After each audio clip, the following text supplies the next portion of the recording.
سر میرا سوال قرآن مجید سکھانے سے متعلق ہے۔ میرے بچے ہیں، سب سے بڑا ان میں 6.5 سال کا ہے۔ بسم اللہ تو دھوم سے ہو گئی اور چند اول تختی بھی پڑھا دی، مگر اس کے بعد انٹرسٹ لوز کر گیا۔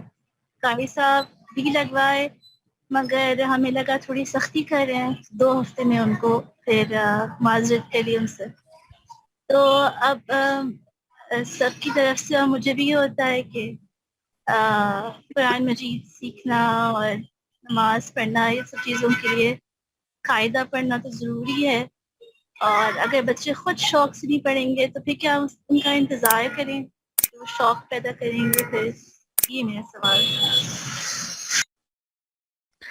جی، بہت اچھا سوال ہے ندرت صاحبہ۔ دیکھیے، میں نے بہت سے لیکچرز میں یہ بات واضح کی ہے کہ قرآن کی تدریس کا فریم ورک کیا ہونا چاہیے اور دین کی تعلیم کا فریم ورک کیا ہونا چاہیے، کیونکہ اس پہ میں نے کافی کام کیا ہے۔ اور میں یہاں پہ ایک بات یہ عرض کروں کہ اسٹارٹنگ پوائنٹ قاعدہ نہیں ہے۔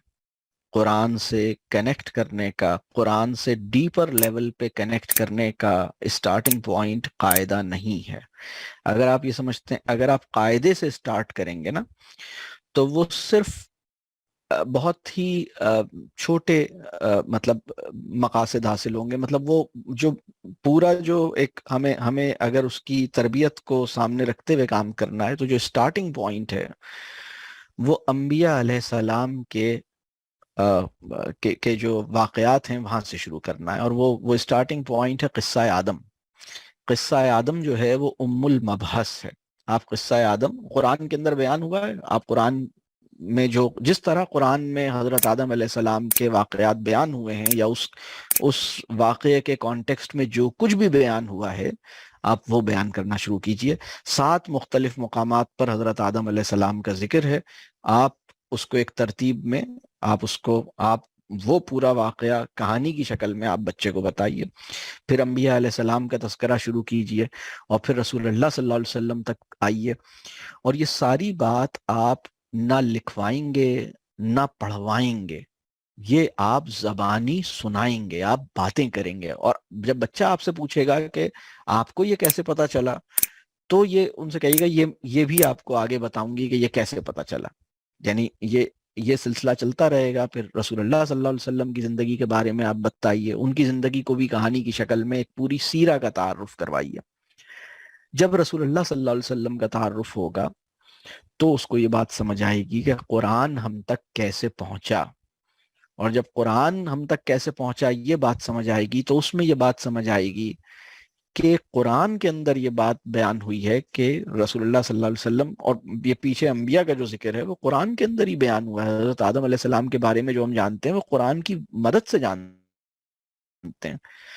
تو دیکھیے، جب کسی بچے کو آپ رسول اللہ صلی اللہ علیہ وسلم کی سیرت سے متعارف کریں گی تو اس کے اندر دین کو سیکھنے اور سمجھنے کا شوق پیدا ہوگا، اور اس کو یہ بات سمجھ آئے گی کہ قرآن اصل میں آیا کہاں سے ہے۔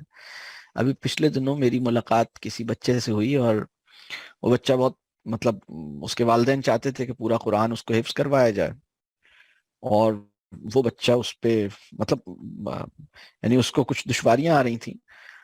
اور جب میری اس بچے سے ملاقات ہوئی تو اور وہ بڑا بچہ تھا، یعنی کوئی 13 یا 14 سال کا بچہ تھا، لیکن اس کو بہت بنیادی باتوں کا فہم نہیں تھا کہ یہ قرآن ہمارے پاس آیا کہاں سے ہے، ہمیں کیسے ہمارے ہاتھ میں یہ قرآن کیسے آیا، اس کا علم اسے نہیں تھا۔ میں آپ سے یہ عرض کر رہا ہوں کہ یہ بہت بنیادی بات ہے جو کرنے کی ضرورت ہے۔ اب جب شوق کیسے، یعنی جب ہم یہ کام کریں گے، انبیاء علیہ السلام کے قصے شیئر کریں گے، رسول اللہ صلی اللہ علیہ وسلم کی زندگی کی سیرہ شیئر کریں گے، تو اس کے اندر دین کا ایک فہم پیدا ہوگا، اور جو ہدایت ہے اس کو سمجھنے کی ایک خواہش پیدا ہوگی کہ اللہ نے اپنے کلام میں کیا کہا ہے۔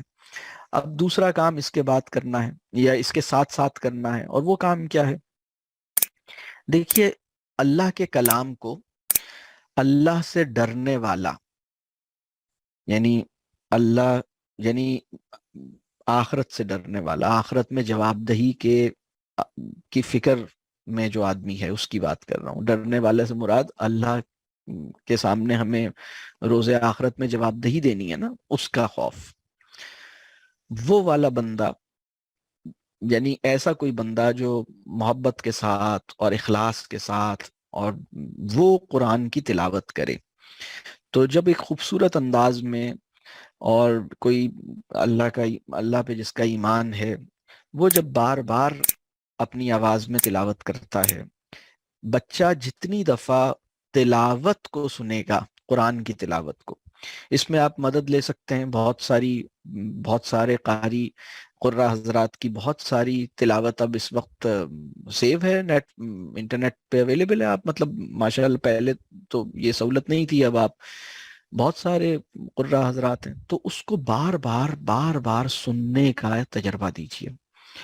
آپ سورہ فاتحہ کو سلیکٹ کر لیجئے، یا آپ کسی اور قرآن کے کسی حصے کو سلیکٹ کر لیجئے، اور بار بار اس کو بہت خوبصورت آواز میں اس کو سننے کا موقع دیجئے، اور آپ خود بھی اپنی آواز میں اس کو تلاوت کرنے کا آپ شرف حاصل کیجئے اور اس کو سنائیے. وہ تو یہ دو کام ہو گئے.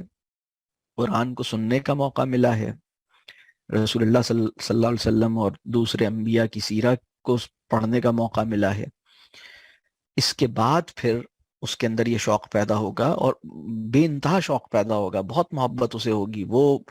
اسے ابھی پڑھنا نہیں آیا ہے، قاعدہ پڑھنا نہیں آیا ہے، لیکن وہ جو حصہ بار بار تلاوت ہوتا ہے وہ اسے یاد ہو جائے گا، اور بہت اچھی آواز میں یاد ہوگا. آپ کہیں گے کہ اس کو کسی نے تجوید نہیں سکھائی، لیکن یہ بالکل صحیح لہجے میں اور صحیح مخارج کے ساتھ بالکل صحیح قرآن ماشاءاللہ پڑھ رہا ہے. یعنی یہ اس کو جو حصہ یاد ہوگا، یہ زبردست بات ہے. میری اس پہ تفصیلی ویڈیو ہے، بچوں کو خدا کا تعارف کیسے کروایا جائے، اس کے اوپر بہت تفصیل سے میں نے اس پہ بات کی ہے.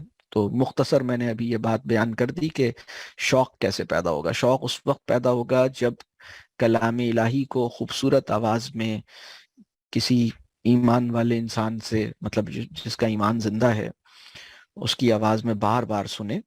تو جتنی دفعہ سنے گا، دیکھیں اللہ کے کلام میں ایک بہت زبردست اس کے اندر ایک میگنیٹزم ہے، تو وہ خود ہی بچے کے اوپر اثر کرتا ہے، اور بچہ خود ہی، مطلب اللہ کا کلام کوئی ایسی چیز تھوڑی ہے کہ بچے کو پسند نہ آئے، وہ تو خود ہی آئے گا.